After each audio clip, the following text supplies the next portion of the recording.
किल्ले सोनगड, साबरगड, मकरंदगड, लिंगाणा, राजगड, पूर्णा, शिवचरगड आणि प्रतापगड. प्रतापगड या धुक्यामध्ये आला. प्रतापगडाचा इतिहासात मूळ नाव होता भरप्याचा डोंगर. प्रतापगडाच्या खाली जे मोठं जंगल लागलं याला जावळीचं खोरं म्हणतात. जावळी मोऱ्यांची होती, पण मोरे आदिलशाहचे सरदार होते. हा मराठी माणूस आदिलशाहला चाकरी करतोय हे छत्रपतींना राजगडावरती कळलं. घोडदळ पायदळ घेऊन राजे निघाले. जेव्हा राजगड उतरताना राजांच्या डोळ्यातून अश्रू आल्या. राजांचं हृदय भरलं. राजगड सोडतोय तेव्हा राजांना समजलं राजांच्या डोळ्यात अश्रू आले. पण पर्यायी मार्ग नव्हता, दुसरी राजधानीच करायचं. आणि मग आपल्या सगळ्या सैनिकांना घेऊन राजे रायरीच्या पैशाशी आले. राजाने पहिली प्रदक्षिणा डोंगराला मारली. आजही रायगडाच्या चारी बाजूने फिरता येतं. 16 किलोमीटर प्रदक्षिणा आहे. जानेवारी आणि फेब्रुवारीमध्ये किल्ल्याला प्रदक्षिणा मारतात. कुठलाही डोंगर जॉईन नाही आणि एकमेव महाराजांचा किल्ला आहे. एकच की गडाच्या पायथ्याशी आपण उभं राहिलो आणि बघितलं ना किल्ला पुढे खालून किल्ला नाही जाणवत. आता धुक्यामुळे मग तुम्हाला काही जाणवलं नाही, पण भर उन्हाळ्यामध्ये आला तरी जी बांधकाम आहेत रायगडावरती इमारती त्या खालून कधी पाहिल्या जात नाही. बघा कळतच नाही की गडावरती काय असेल या डोंगरावरती. असतो शत्रू फसला महाराजांच्या काळात, त्याला कळलं नाही. या बाजूने आला, या बाजूने आला, या बाजूने आला. रायगड किल्ला कुठे आहे महाराजांचा? स्वराज्याची राजधानी कुठे आहे? कळलीच नाही आणि आजही नाही कळत. पण त्या काळात किती वातावरण दाट असेल बघा. डोंगरावरती राजा आले, त्यांनी पाहणी केली आणि राजाने बांधकाम खात्याच्या प्रमुखांना हाक मारली. तेव्हा ही बांधकामं नव्हती. जेव्हा राजाने पहिल्यांदा या डोंगराची पाहणी केली तेव्हा कुठल्याही इमारती नव्हत्या. फक्त डोंगर भाग होता, दाट जंगल होतं, झाडी होती. महाराजांनी हिरोजीने हाक मारली. हिरोजी आले, बोला राजा काय करू? महाराजांनी हिरोजीने सांगितलं की घाई करू नका, स्वराज्याची दुसरी राजधानी आहे. गडाची कामं मात्र व्यवस्थित चालू असू द्या. त्यावेळेस राजाने किल्ला उभारण्यासाठी हजारो गवंडी दिली. गडाच्या खालून चुना, गुळ आणि सीसा आणली. दगड इथेच खोदल्याने इतका वापर केला. एका ठिकाणी गडाचा नारळ फोडला आणि किल्ल्याची कामं चालू करायला राजे राजगडाकडे रवाना झाले. हिरोजीने आपलं कामं चालू केली. अर्धा वर्षामध्ये किल्ल्याचं काम व्यवस्थित चालू होतं. रायगडावरून राजगडाकडे राजांना महिन्यानी 6-6 महिन्यांनी कळली जात होती की किल्ल्याची कामं व्यवस्थित चालू आहे, कुठलीही इथे अडचण येत नाही. पण अर्धा वर्षाच्या नंतर पत्र थांबायला लागले. हिरोजी म्हटले हा सावकाश, आता पैसा संपला. त्या महाराजांनी दिलेल्या मोहरात फक्त बाल्य किल्ला बांधला. राहिलं महादेवाचं मंदिर, बाजारपेठ आणि गडाचा मुख्य दरवाजा. याला पैसा आणायचा कोण हा हिरोजीने प्रश्न पडला. तर करावं काय? कुणाकडे मागवतो कोणी देणार नाही. राजाकडे जावं तर राजाने एवढ्या पैशाचा किल्ला बांधायला लावला होता. हिरोजीने मन मोठा केला स्वराज्यासाठी. कुणालाही कळून नाही दिले की आपण काय करायचं आहे पुढं. एक दिवस संध्याकाळ केली आणि गड उतरायला सुरुवात केली. अर्ध्या वाटेवरती गेले. एक चौकीदार होता, कारण गडाचा दरवाजाच बांधला नव्हता. चौकीदार म्हणलं हिरोजी जाता कुठं खाली तुम्ही? आता सकाळी तुमच्या हस्ते एका भिंतीचं उद्घाटन आहे. हिरोजी आशेने म्हणले की सगळं संपलंय. ते म्हणजे गवंडी आणायचा, तो गावात आले चौकशी करतो, सकाळी येतो. हे बघा त्याला थोडीफार हुलपट दिली आणि गावात गेले. संध्याकाळ घोडा घेतला आणि गावाकडे गेले. पहिलं आपलं घर विकायला काढलं आपल्या हिरोजीने. स्वतःचं घर विकायला काढलं. घरातल्या मौल्यवान वस्तू विकल्या. काही थोडी जागा होती ती पण विकली. घेतला पैसा, घेतलं कुटुंब आणि किल्ल्याकडे निघाले. अर्ध्या वाटेवरती त्यांच्या लक्षात आलं ह्याही पैशात किल्ला बांधून होणार नाही. आपल्या बायकोची दागिनीच विकली हिरोजीने. आपलं कुटुंब घेतलं गडावरती निघून आली. एका बाजूला आपलं सुपडं बांधणार समाधानाने राहतो. किल्ल्याचं काम चालू ठेवलं. 71ला रायगडाचं काम पूर्ण संपलं. 14 वर्ष लागली त्यांना किल्ला बांधलेला. राजगडावरती 71ला राजांना कळलं की स्वराज्याच्या दुसऱ्या किल्ल्याचं काम संपलं. आनंदच राजे निघाले राजगडावरून. घोडदळ पायदळ घेऊन पुन्हा निघाले आणि राजे रायरीच्या कडेने येत असताना राजाने रायरी बघितले. राजांच्या डोळ्यातून आसू येऊ लागल्या. आम्ही सुरुवातीला आलो तेव्हा गडाचं स्वरूप वेगळं होतं आणि आता आम्हाला भयानक वाटतं. डोंगराच्या पायथ्याशी गेले. गडाचा दरवाजा पहिला, पण दरवाजा काही दिसे ना राजांना, कारण गडाचा दरवाजा मध्यभागी आहे. तसं राजे रडू लागले. हिरोजीनं वाईट वाटलो, कारण राजांच्या स्वागतासाठी किल्ला जमला होता. खालची लोकही जमली होती. हिरोजीच्या बाजूला कोपऱ्यात उभी होते. वाईट वाटलं हिरोजीनं. राजांच्या डोळ्यात पाणी खालं. काय चुकलं किल्ल्याबद्दल? हे वाईट केलं नाही काय आम्ही? हिरोजीने लांबून विचारलं राजा का डोळ्यात अश्रू येत आहेत? राजे म्हटले हिरोजी आनंदाचे अश्रू येत्या. आनंद झाला आम्हाला. स्वराज्याची दुसरी राजधानी केली. बक्कम आणि बेलक आहे का? या गडाची सुरक्षित आहे हिरोजी. डोळ्यात पाणी आलो हिरोजींच्या. काय सुरक्षित आहे ना? घरदार ते विकलं, बायकोचे दागिने विकलेत आणि राजे म्हणते सुरक्षा. हिरोजीनं वाईट वाटलं, तरी पण हिरोजीने मन मोठं केलं आणि राजांना सुरक्षा देऊन टाकली. राजा एकदा का रायगडाचा महादरवाजा बंद झाला ना की तुमच्या आज्ञेविनेश्वर या गडावरती जायची हिंमत होईल ती फक्त हवा आणि रायगडावरून यायची हिंमत तुमच्या पाण्याच्या धारेची. वा वा हिरोजी राजांनी आणि राजे हिरोजीवरून गडावरती आले. पूर्ण किल्ल्याची पाहणी केली, सगळी ठिकाणं बघितली, आनंद वाटला. पण अशा एका ठिकाणी गेले की राजाने हिरोजीला विचारलं, हिरोजी आम्हाला इथे जरा वेगळं वाटतं, ते सदरीवर इकडनं बोलले की तिकडं आवाज येतो, तिकडनं बोलले की इकडं आवाज येतो. हिरोजी हे काय नेमकं आहे? तेव्हा हिरोजी म्हटलं, राजा तुम्ही तुमच्या सिंहासनावर काही बोलात ना, ते शेवटच्या सरदाराला सहज आवाज जाईल. शेवटचं सरदार बोललं की तुमच्या भाषा आवाज. वा वा हिरोजी. राजाने हिरोजीने जवळ घेतलं. त्या हिरोजी पुढे या, तुम्हाला खूप काही मोठं इनाम द्यायचं होतं, पण आताच आम्हाला राहत नाही, तुम्ही मागा. हिरोजी काय पाहिजे तुम्हाला स्वराज्यातून? हाती घोडा खंजीर झाकरी बद्दल पाटील की हिरोजी मागा. हिरोजींची डोळ्यात पाणी आलो. राजा बक्षीच्या अपेक्षेने किल्ला बांधला नाही, हिरोजी मागावं लागेल बक्षीस तुम्हाला. नाही राजा, योग्य वेळ तुम्ही मागून घेऊ. शांत वातावरण झालं. एक दिवस आपल्या राजांची हत्तीवरती मिरवणूक मंदिराकडे निघाली होती महादेवाच्या. मंदिरात जात असताना हिरोजीच्या पायरीवर जाऊन बसले. राजा हत्तीवरनं खाली उतरले, मंदिरात जाणार एवढ्या गर्दीतून हिरोजी आणि म्हटले, राजा थांबा, मला माझं बक्षीस काय? मागा हिरोजी, महादेवाच्या साक्षीने मागा. राजा उभा रायगडपूरला सगळं बांधलं, पण एक दोघड बसायचं बाकी ठेवलेलं आहे. उठा तो दोघड आणा पुढं. पडदा बाजूला केलं, एक मजकूर लिहिलं होतं त्या दगडावर, सेवेची ठाई तत्पर हिरोजी इंदूरकर. राजे म्हटले, हिरोजी तुम्ही नावाची पाठी मागताय, उचलवतो दोघड. नाव लिहायचंय काय? गडाच्या दरवाज्यावरती लिहा, गडाच्या भिंतींवरती नाव लिहा. जा जिथे तुमचं पाहिजे तिथे नाव लिहा. नाही राजा, ज्याच्यापेक्षा रायगडाची तुमचा मुक्काम असेल त्यावेळेस त्या मंदिरात येताना तुमची पावलं त्या पायरीवरती असते तर राजा तुमच्या पायाची धूळ नेहमी माझ्या नतमस्तकी लागत. वा वा छत्रपती शिवाजी महाराज की आजही नाव पूर्ण केलं की सेवेचे ठाई तत्पर हिरोजी इंदूरकर. गर्व नाही आला हिरोजीना. 10 वर्ष राजे रायगडावरती होते, 26 वर्ष राजगड, बालपण शिवनेरी किल्ल्यावरती होते. जीवनात आयुष्य फक्त 50 वर्ष लागलं. या 50 वर्षाची आजच्या काळातली फोड केली ना तर 20 वर्ष अशीच गेली. राहिली 30 वर्ष. एक घर नाही बांधता आलं, एक समाज एकत्र करायला नाही आला. राजाने 18 पगडजाती एकत्र केल्या.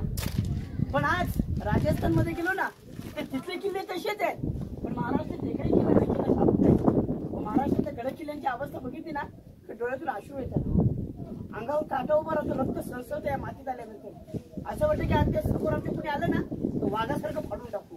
पण त्या काळात काय ते वातावरण असेल बघा ना. आज ऐकल्यावरती माणूस इतका भानावून जातो, भारावून जातो की त्याला काहीच कळत नाही.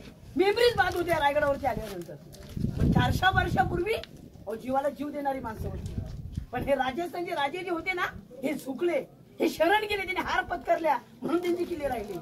18 पगडजात कुणासमोर झुकली नाही बघा. पण मराठीतले शेर आहेत की अंधाराला रात्र म्हणतात, अबळाची साथ आहे, मोडेल पण वागणार नाही, मराठ्याची जात आहे. कवी भूषण बोलला की काशी हुकी कला जाती, मथुरा में मस्जिद वस्ती, शोभन होते तो सबकी सुन्नत होती. तांदूळ शिजल्याचं भात म्हणतात. या महाराष्ट्रात राहून छत्रपती शिवरायांना आमच्या जो विसरेल ना त्याला हिजड्याची जातच म्हणतात. शेवटी इंग्रजांनी किल्ला हा उद्ध्वस्त केला. याच रायगडाचा किल्लेदार सूर्याजी पिसाळ हा फितूर झाला. मागच्या बाजूला घेऊन गेला, लांब पडल्याच्या तोफा चढवल्या, गडाचा दारोगडा फोडला. रायगड 11 दिवस वरती जळाला. 11 दिवसामध्ये रायगडाचं छप्परही जळालं. राहिल्या तुटलेल्या भिंती निर्माण. आता हा किल्ला पुण्याच्या मालकीचा नाही. चुकून तुम्ही इथला दगड जरी उचलण्याचा प्रयत्न केला तर 3 महिने जामीन नाही मिळणार तुम्हाला. उचलणं आपलं काम नाही, आपलं काम काय जतन आणि संवर्धन करणं, हे टिकलं पाहिजे. हा गव्हर्नमेंटच्या ताब्यात केला. छत्रपतींचे आजही आपले वारसदाते आहेत. कोल्हापूरला गेला तर युवराज छत्रपती संभाजीराजे, साताऱ्याला उदयनराजे भोसले, राजेशाही घराण्यासारखे आजही राहत आहेत. पण औरंगजेबाची गादी रस्त्यावर आली हो तर त्यांनी क्रूर तसे पापच केले होते ना म्हणून तो रस्त्यावर आला. छत्रपतीने आपल्या कधी जाती धर्म पाळला नाही बघा, अन्याय कधी कुणावरती केला नाही बघा, दरबारात स्त्री कधी नाचवली नाही. असा जगातला एकच राजा होता की औरत आणि फकीरांची इज्जत करायचा. असा राजा एकच होता जगातला. गडाच्या बाल्य किल्ल्यात तुम्ही उभ्या, किल्ल्याचा मुख्य भाग आहे. मराठ्यांनी सगळं करावं, तीर्थस्थानं करावी, पंढरपूर करावं. तसं मराठ्यांनी एकदा रायगडाची वारी करावी. आणि रायगडाची वारी करत असताना छत्रपतींच्या समाधीवर नतमस्तक होणं एका भारतीय नागरिकाचं कर्तव्य आहे. इथला गाईड घेतला आणि रायगड किल्ला बघितला, याला मजा नाही. इथले गुण घेऊन जायला पाहिजे, याला मजा आहे. ही रायगडाची माती आपल्या कपाळाला लागली पाहिजे, याला महत्व आहे. तुम्ही एकदा तरी राजांच्या राज्याभिषेकाला या. 6 जूनला हा कार्यक्रम होतो आणि थितीप्रमाणे होतो. 5 तारखेला तुम्ही गडावरती आलात ना तर तुम्ही भानावून जाल, एकदम काहीच करणार नाही तुम्हाला आम्ही कुठे आलो. स्वर्ग आणि स्वर्गापेक्षा हे स्वर्ग आहे. इथं आल्यानंतर असं वाटतं की आजही राजा आमच्या रायगडावरती आहेत आणि त्या सोहळ्यामध्ये आम्ही वावरतोय. दानपट्टा, मर्दानी खेळ, महाप्रसादाची सोय, लाखो शिवभक्त येतात. 1000-2000 नाही, 2.5-3 लाख लोक रायगडावरती असतात. घरचं कामधंदा सोडून रायगडावरती जायचं आमच्या राज्याभिषेकाला. जून महिन्यामध्ये असतो. गडाचा पायी मार्ग, इथलं वातावरण बघितलं होती एकदम असं वाटतं की आजही सांगलीवरनं आपल्यासारखे तरुण पोर असतात. शिवप्रतिष्ठान एक ग्रुप आहे, त्या ग्रुप मध्ये 2 धारकरी निघतात, स्वतःच्या खर्चाने निघतात, कोणी देत नाही त्यांना खर्च आणि घेतही नाही कुणाचा. तिथं सांगलेले दुकानात हार घ्यायचा, गडाच्या पैशाला तर गाडी पार करायची, 1,500 रुपये सोडून यायच्या. त्या गंगासागर मधलं पाणी घ्यायचं. सकाळी 7 वाजता अभिषेक असतो रायगडावरती आणि तो व्हायलाच पाहिजे ना अभिषेक, नाही तर कोणाची मंदिरांची. ज्या राजाने मंदिरं टिकवली त्या राजाची पूजा पहिली पाहिजे, नंतर मंदिरांची पाहिजे. गडावरती रोज 7 वाजता अभिषेक असतो. 35 वर्ष झाले काम सातत्याने चालू आहे बघा. रोज रायगडावरती आपल्या पूजा होते बघा. गडाची पूर्व बाजू इकडे आहे, भवानी मातेचं मंदिर या दिशेला आहे, पश्चिमेला हिरकणी गड आहे, दक्षिणेला कालकाईचा खडकाला, उत्तरला टकमक टोक आहे. म्हणजे काय, या रायगडावरती महाराजांच्या काळात कोणी चोरी, लबाडी, फितुरी, गद्दारी अशी केली की अशा चोर लोकांना पोत्यात भरायचे, गाड भरायचे, वरून फेकून द्यायचे. महाराजांनी कोणाला फेकलं नाही, शंभूराजेने एकालाही सोडलं नाही. नाद नाही करायचं. शिवरायानंतर शंभूराजे रायगडावरती 9 वर्ष होते. औरंगजेब बोलला की शंभू सारखा एक पुत्र माझ्या घरात जन्माला आला असं मी पण हिंदुस्थानवर राज्य केलं असतं. साली मेरे 4 बेटे निकमले, औरंगाबादी 4 पोरं बेकार निघाली. आता तुम्ही गडाच्या बाल्य किल्ल्याच्या लाटच्या भागावरती उभे आहात. इकडे एक दरवाजा आहे, त्याचं नाव आहे मेना दरवाजा. राजांच्या राण्या सायंकाळ झाले की मेनेत बसून हवा खायला बाहेर तो मेना दरवाजा. 8 राण्या होत्या आपल्या महाराजांना. नावं काय राण्यांची? सही, काशी, लक्ष्मी, पुतळा, सकवार, गुणवंत, सुगुणा, सोयरा. इथे 6 राजा. हे 6 मला एका लाईनीमध्ये त्याला राणी महाल असं म्हणतात. राण्यांच्या महलाचा भाग. महाराजांना 8 राण्या होत्या, इथे 6 राजे. मग 2 राण्या सहीबाई राजगड संभाजीची आई, 1 राणी पाचाला जिजाऊंची, तिचा पुतळा राणी. 8 राण्या का केल्या? स्वराज्य वाढवण्यासाठी. आजच्या काळातलं सोयीर समन मोहिते, लिंबाळकर, जाधव, गायकवाड, शिर्के, इंगळे, बिचारे, जगताप या सर्वांच्या मुलीशी सहीबाईने किल्ला नाही बघितला रायगड. संभाजीराजे 2 अंशाचे असताना राजगडावरती होत्या आणि 1 राणी पाचलला मासाहेबांच्या सेवेसाठी होत्या. कारण जिजामातेंना रायगडाचं वातावरण मानवत नव्हतं. त्या वैरुद्ध आजारी पडायच्या. बुलढाण्यातल्या त्या जिजामाते पाचलला समाधी आहे मासाहेबांची. कारण शेवटी राज्याभिषेकानंतर 11व्या दिवशी मासाहेब पाचलला ऑफिस. दुर्दैव आहे आपलं की मासाहेब राज्याभिषेकानंतर निघून गेल्या बघा. इकडे धान्यांचं गोदाम आहे. महाराजांच्या का धान्यांचा साठा करा, ज्याला कणगी म्हणतात, कोकणातल्या कणक्या. आणि त्याच्या बाजूला महाराजांचं मंत्रिमंडळ, स्वराज्यातला अष्टप्रधान कार्यालय. राजाने रायगडावरूनच गड किल्ल्यांचा कारभार चालवला. त्या बाजूला पालखी गेट आहे. मासाहेबांची पालखी राजे इकडून आणायची पाचल गावातून. गडावरती कुठलाही कार्यक्रम होत्या, राजाने आपल्या आईची आठवण यायची, पालखीतून मासाहेबांना बोलवलं जायचं. आणि रायगडावरनं त्या मासाहेबांनी निर्णय घेतलेले आहेत काही गोष्टी. तसा हा रायगड किल्ला आहे. छत्रपतींनी गड किल्ले बांधले नाही हो. तर गड किल्ले घेत असताना गडाच्या 4ही बाजूला काही वस्त्या असायच्या त्या काळामध्ये, तिथल्या लोकांना रोजगार दिला. तसं आजही रायगड किल्ला 21 गावांना रोजगार देतो. महाराजांच्या काळात हा रायगड किल्ला 4 लाख लोकांचा संसार पाहतो. तसं आजही रायगड 21 गावांचा संसार पाहतोय. 21 गावं रायगडाच्या याच्यावरती जगता येत नाही. इथे आधार नाही काही. तुम्ही कशासाठी इथे आलात? महाराजांच्या समाधीसाठी इथे आलात, दर्शनासाठी आलात. तुम्ही या रायगडासारखा दुसराही डोंगर निवडला असता तिकडे जाऊया. नाही, मराठ्याच्या अस्मिते तिथे जाऊ द्या आम्हाला पहिलं, नंतर बाकी आम्ही बघूया आमचं काय असेल ते. उकळी ताक, दही, शरबत, झुणका भाकर, घरगुती लॉज. माझ्यासारखे एक शिवभक्त गाईड पण आपलं कुटुंब बदलवते. याच्या पलीकडे इथे काही नाही हो. रविवार संपला, सोमवार आला की गर्दी कमी झाली. मग पुन्हा मग दिवाळी आली की पुन्हा प्रत्येकाचं आपलं कुटुंब सावरतं. प्रत्येकाला इथे आधार आहे. एक राज्याभिषेक सोहळा चालू केला एका दिवसाचा, 6 महिने कुटुंब चालतं त्यांच्यावर. इथल्या स्थानिक लोकांचं कुणी स्टॉल, सरबत, काही ना काहीतरी आपलं रोजगार करतो. कोकणातल्या शेतकऱ्याला फार उत्पन्न कमी आहे. इथे काहीच उत्पन्न नाही बघा, भातच मिळते. ते पण पाऊस जास्त झाला तरी नुकसान. अतिवृष्टी होते कोकणात, काही घडतं. या जुलै महिन्याच्या शेवटच्या तारखेपर्यंत एखादं गाव तरी गायब होणार. नंतर शासनाच्या लक्षात तरी पाणी कसं काय गावात गेलं. महाराजांच्या काळामध्ये पाणी जात नव्हतं. बोला छत्रपती शिवाजी महाराज की जय. हर हर धर्मवीर संभाजी महाराज की जय. भारत माता की जय. एक धान्य गोदाम, मंत्रिमंडळ बघा राजवाडे.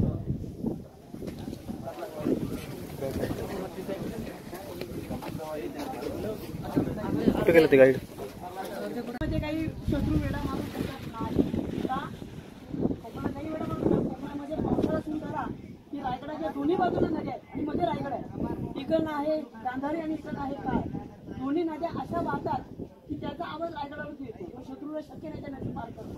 अहो तिथला स्थानिक माणूस त्यांना कोणी पार नाही करू शकत. शत्रू काय सर करतो तो, त्याला शक्य नव्हतं त्या काळात. तो लोंढ्यासारखा महाडमध्ये जाऊ शकतो शहराच्या खालच्या टोकावरती, समुद्राच्या किनाऱ्याला. इतकं पाणी रायगडाच्या बाजूने वाहतं. म्हणून महाराजांनी आणि कोल्हापूरमध्ये गेलात ना, तिथला पन्हाळागड, तिथे असे धान्याचे गोदाम आहेत की वरून टाकतात आणि खालूनच टाकतात. त्यांची नाव आहेत गंगा, यमुना आणि सरस्वती. त्याला अंबारखानाने कोकणात कणकी, याला कणकीच म्हणतात. त्यांनी तो मेना दरवाजा आहे. हे राणी महाल आहेत सगळी. 6 राणीची 6 घरं. सईबाईची आल्या नाही. याच्यावरती पूर्ण छप्पर होतं. इंग्रजांनी किल्ला उद्ध्वस्त केला. अति मस्त छप्पर, सागाची लाकडं, पैठणी कापड, मशालीची उजेड असायची. आणि त्यात अशा काम करून झाले की त्यांनी मंजूर असायचं. काम करणारी राणी बरोबर दशा असायची. हाँ तो 10 का होती है. हाँ छत्रपतींच्या राणी होती ती. वो तो बड़ी हवा खाती है यहाँ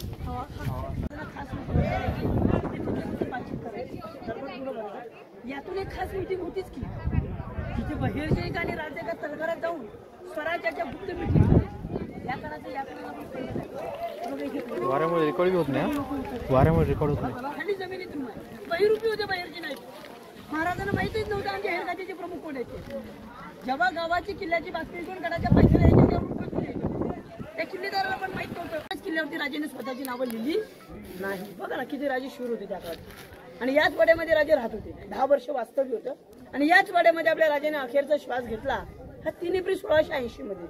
हनुमान जयंती होती, वार शनिवार होता. महाराजांचं निधन कशाने झालं इतिहासामध्ये आज वाद चालू आहे. काय बोलतात राजांना गुडघ्याचा त्रास झाला, तर काय बोलतात राजांना विषप्रयोग झाला.